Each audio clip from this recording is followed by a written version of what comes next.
I'm Doug Kerr from Kerr Construction and Design.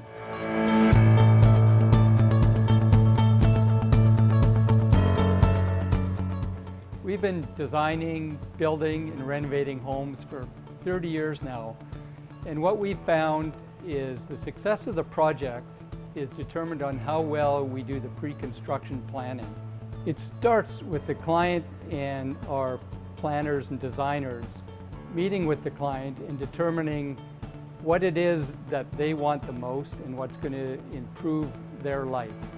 And then once we get that nailed down, we go through different concepts and designs back and forth with budgets and checking through city to make sure that we can get permits for it, and back to budgeting, back to designing, and back and forth. So at the end of the process, they get the most that they can, that they really want, that's going to change their life for the money that they spend.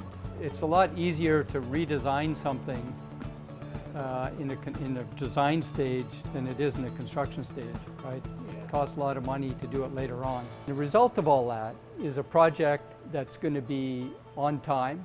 We're going to be able to give a fixed price for it. It's going to be less money overall because there's no changes throughout the project. And they're going to be happy with the end result. The homeowner gets a plan that they're going to love. They get certainty on the price.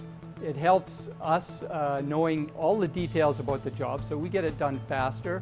It actually lowers the overall cost of the job and removes a lot of the confusions and mess-ups that happen in construction by not planning properly in the beginning.